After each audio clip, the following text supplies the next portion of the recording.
ಪರಲೋಕದವುಗಳ ಕಡೆಗೆ ನೋಡುವಂತೆ ನಿಮ್ಮ ಆತ್ಮಗಳನ್ನು ವಾಕ್ಯದಲ್ಲಿ ಬಲಪಡಿಸುವ ಅನುದಿನದ ಧ್ಯಾನ. ಇಂದಿನ ಧ್ಯಾನದ ಶೀರ್ಷಿಕೆ ಬೆಳಕಿನ ವಿರುದ್ಧವಿರುವ ಕತ್ತಲೆ. ಈ ದಿನದ ಸತ್ಯವೇದದ ವಾಕ್ಯ: ಎಲ್ಲ ದ್ವೇಷ, ಕೋಪ, ಕ್ರೋಧ, ಕಲಹ, ದೂಷಣೆ ಇವುಗಳನ್ನೂ ಸಕಲ ವಿಧವಾದ ದುಷ್ಟತನವನ್ನೂ ನಿಮ್ಮಿಂದ ದೂರ ಮಾಡಿರಿ. ಒಬ್ಬರಿಗೊಬ್ಬರು ಉಪಕಾರಿಗಳಾಗಿಯೂ ಕರುಣೆಯುಳ್ಳವರಾಗಿಯೂ ಕ್ಷಮಿಸುವವರಾಗಿಯೂ ಇರ್ರಿ. ಎಫೆಸದವರಿಗೆ 4ನೇ ಅಧ್ಯಾಯ 31 ಮತ್ತು 32ನೇ ವಚನಗಳು.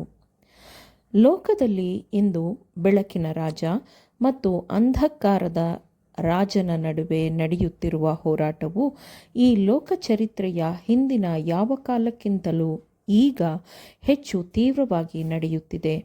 ಲೋಕದ ಯಾವ ಭಾಗದಲ್ಲಿಯಾದರೂ ದೇವರ ಕಾರ್ಯವನ್ನು ಮುನ್ನಡೆಸಲು ಯೋಜನೆಗಳನ್ನು ರೂಪಿಸುವಾಗೆಲ್ಲ ನಮ್ಮ ಕೃಪಾಪೂರ್ಣನಾದ ತಂದೆಯ ಕಾರ್ಯಗಳನ್ನು ನಾಶ ಮಾಡಲು ಸೈತಾನನು ಸಿದ್ಧನಿರುತ್ತಾನೆ ಎಂಬ ಅಂಶವನ್ನು ನೆನಪಿನಲ್ಲಿ ಇಡಿರಿ.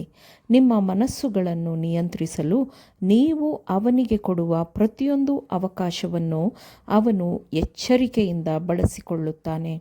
ಯೇಸು ಕ್ರಿಸ್ತನಿಂದ ಬೆಂಕಿಯೊಳಗಿಂದ ರಕ್ಷಿಸಲ್ಪಟ್ಟ ದೇವರ ಜನರು ತಮ್ಮ ಪಾಪದ ಬಗ್ಗೆ ಪಾಪ ಪ್ರಜ್ಞೆಯನ್ನು ಹೊಂದಿರುತ್ತಾರೆ.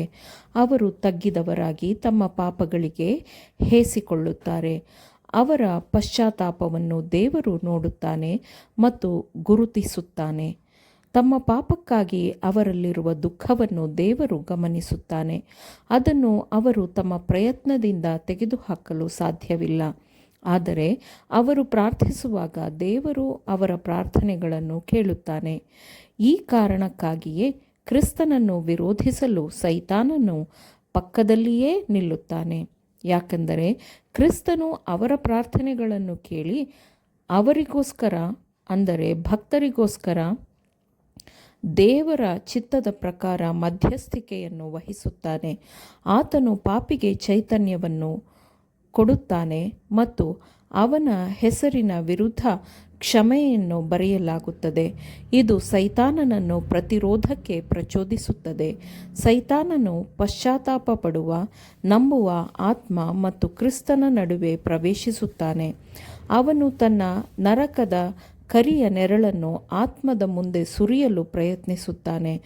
ಆತ್ಮದ ನಂಬಿಕೆಯನ್ನು ಕುಗ್ಗಿಸಲು ಪ್ರಯತ್ನಿಸುತ್ತಾನೆ ಮತ್ತು ದೇವರ ವಾಕ್ಯಗಳ ಪ್ರಭಾವವನ್ನು ನಿಷ್ಪರಿಣಾಮಗೊಳಿಸಲು ಸೈತಾನನು ಪ್ರಯತ್ನಿಸುತ್ತಾನೆ.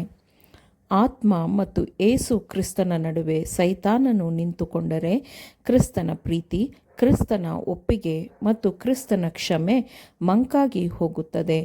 ಪಾಪಿಯು ತಾನು ಇರುವಂತೆಯೇ ತನ್ನ ಬಳಿಗೆ ಬರಬೇಕೆಂದು ಮತ್ತು ತನ್ನನ್ನು ಸ್ವಂತ ರಕ್ಷಕನನ್ನಾಗಿ ಸ್ವೀಕರಿಸಬೇಕೆಂದು ಕ್ರಿಸ್ತನು ಬಯಸುವಾಗ, ಮನುಷ್ಯನು ತನ್ನ ವಿಕೃತಿ ಮತ್ತು ಪಾಪವನ್ನು ಮುಚ್ಚಿಕೊಳ್ಳಲು ತನ್ನ ನೀತಿಯ ನಿಲುವಂಗಿಯನ್ನು ಮಾಡಿಕೊಳ್ಳಲು ನಿರಂತರವಾಗಿ ಪ್ರಯತ್ನಿಸುತ್ತಿರುತ್ತಾನೆ.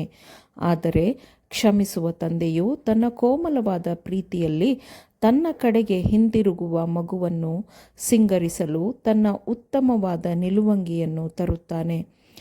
ಸೈತಾನನು ಜಾಗರೂಕನೂ ದಣಿವರಿಯದ ಶತ್ರುವೂ ಆಗಿದ್ದಾನೆ ಮತ್ತು ಅವನು ನಿದ್ರಿಸುವುದಿಲ್ಲ. ಅವನಿಗಿರುವ ಸಮಯ ಕಡಿಮೆ ಎಂದು ಅವನಿಗೆ ತಿಳಿದಿದೆ ಮತ್ತು ಆತ್ಮಗಳನ್ನು ತನ್ನ ಬಲೆಗೆ ಬೀಳಿಸಿಕೊಂಡು ಆತ್ಮಗಳನ್ನು ನಾಶ ಮಾಡಲು ಎಲ್ಲ ರೀತಿಯ ವಂಚನೆಯ ಪ್ರಯತ್ನಗಳನ್ನು ಕೊನೆಯವರೆಗೂ ಮಾಡುತ್ತಾನೆ. ಶೋಧನೆಗೊಳಗಾಗದಂತೆ ಎಚ್ಚರವಾಗಿದ್ದು ಪ್ರಾರ್ಥಿಸಿರಿ ಎಂಬ ಸಂದೇಶವನ್ನು ನಾನು ನಿಮಗೆ ಕೊಡುತ್ತಿದ್ದೇನೆ. ನಿಮ್ಮ ಮತ್ತು ಕ್ರಿಸ್ತನ ನಡುವೆ ನಿಲ್ಲಲು ಸೈತಾನನಿಗೆ ಸ್ಥಳ ಕೊಡಬೇಡಿರಿ. ಇಲ್ಲದಿದ್ದರೆ ನೀವು ದೇವರಿಂದ ಬಂದದ್ದನ್ನು ಬಿಟ್ಟು ಮನುಷ್ಯರಿಂದ ಬರುವ ಎಲ್ಲವನ್ನೂ ರುಚಿ ನೋಡಬೇಕಾಗುತ್ತದೆ, ಅನುಭವಿಸಬೇಕಾಗುತ್ತದೆ. ನಿಮ್ಮ ನಂಬಿಕೆಯು ನಿಜವಾಗಿದ್ದರೆ ಅದು ವಿಧೇಯತೆಯನ್ನು ತರುತ್ತದೆ. ನಮ್ಮಿಂದ ಮಾಡಲು ಸಾಧ್ಯವಾಗದ ಯಾವುದನ್ನೂ ಮಾಡಲು ನಾವು ಶ್ರಮಿಸಬಾರದು ಎಂದು ದೇವರು ಆಜ್ಞಾಪಿಸುತ್ತಾನೆ. ಯಾಕಂದರೆ ಪ್ರತಿಯೊಂದು ನಂಬುವ, ವಿಶ್ವಾಸವಿಡುವ ಆತ್ಮಕ್ಕೂ ದೇವರು ತಾನೇ ಬಲವನ್ನು ಕೊಡುತ್ತಾನೆ. ಹೃದಯದಲ್ಲಿ ಯೇಸುವಿನ ಪ್ರೀತಿಯನ್ನು ಕಾಪಾಡಿಕೊಳ್ಳಿರಿ. ಪರಸ್ಪರರನ್ನು ಗೌರವಿಸಿರಿ, ಯಾಕೆಂದರೆ ಕ್ರಿಸ್ತನು ತನ್ನ ಜೀವವನ್ನು ನಿಮಗೆ ಕೊಟ್ಟಿದ್ದಾನೆ. ದೇವರ ದೃಷ್ಟಿಯಲ್ಲಿ ಪ್ರತಿಯೊಂದು ಆತ್ಮವು ಅಮೂಲ್ಯವಾಗಿದೆ.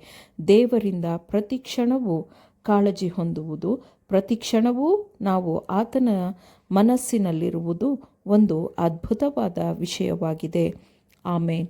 ದೇವರ ವಾಕ್ಯಗಳನ್ನು ಶ್ರದ್ಧೆಯಿಂದ ಆಲಿಸುವವರು ಮಾತ್ರವೇ ಆಗಿರದೆ ಪಾಲಿಸುವವರೂ ಆಗಬೇಕೆಂದು ನಿಮ್ಮನ್ನು ಉತ್ತೇಜಿಸುತ್ತೇನೆ. ಪರಿಶುದ್ಧಾತ್ಮನ ಸಹಾಯದಿಂದ ಆಲಿಸಿದ ನಿಮ್ಮೆಲ್ಲರಿಗೂ ಧನ್ಯವಾದಗಳು. ಮತ್ತೆ ದೈನಂದಿನ ಧ್ಯಾನಕ್ಕಾಗಿ ನಾಳೆ ಸಂಧಿಸೋಣ. ಆಮೇನ್.